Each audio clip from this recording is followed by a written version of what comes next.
স্বপনদা আগেই বলেছে, তার ডোমেন বিরাট। আমি নাটকও করেছি রবীন্দ্রনাথের, রক্তকরবী, এবং এছাড়াও অন্যান্য অনেক নাটক, বিসর্জন, এগুলো করেছি আমি।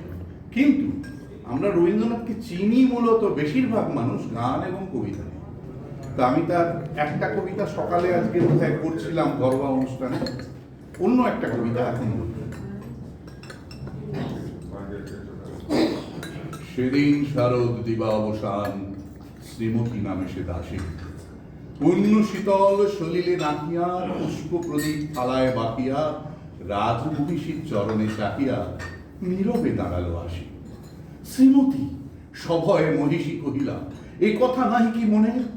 অজাত শত্রু করেছে রচনা, স্তূপে যে করিবে অর্ঘ রচনা, শুলের উপরে মরিবে সেজনা, অথবা নির্বাসনে। সেথা হতে ফিরেই গেল চুরি ধীরে বধূ অমিতার ঘরে।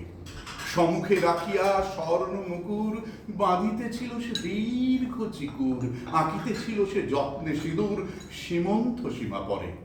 শ্রীমতীরে হেরি কাঁপি গেল হাত, বাঁকি গেল রেখা, কহিল অবোধ, কি সাহস বলে এনেছিস পূজা? এখনই যা চলে, কে কোথা দেখিবে ঘটিবে তাহলে বিষম বিপদ পাপ। অস্ত রবির রশ্মি আভায় খোলা জানালার ধারে, কুমারী শুক্লা বসি একাকী, একাকিনী পড়িতে নিরত কাব্য কাহিনী। চমকি উঠিল শুনি কিঙ্কিনি, চাহিয়া দেখিল দ্বারে। শ্রীমতীরে হেরি পুঁথি রাখি ঘুমে দ্রুত পদে গেল কাছে, কহে সাবধানে তার কানে কানে, রাজার আদেশ আজি কে না জানে, এমন করে কি মরণের পানে ছুটিয়া চলিতে আছে। দ্বার হতে দ্বারে ফিরিল শ্রীমতী, লোহিয়া অর্ঘ থালি। হে পুরবাসী সবে ডাকি কয়, হয়েছে প্রভুর পূজার সময়। শুনি ঘরে ঘরে কেউ পায় ভয়, কেউ দেয় তারে খালি।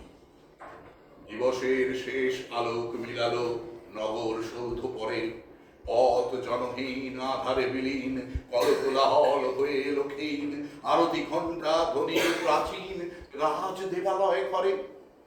সিংহ দুয়ারে বাজিল বিষান, মন্দিরা ধরে সন্ধ্যার তান, মন্ত্রটা সভা হলো সমাধান, দাড়ি পুকারিয়া বলে।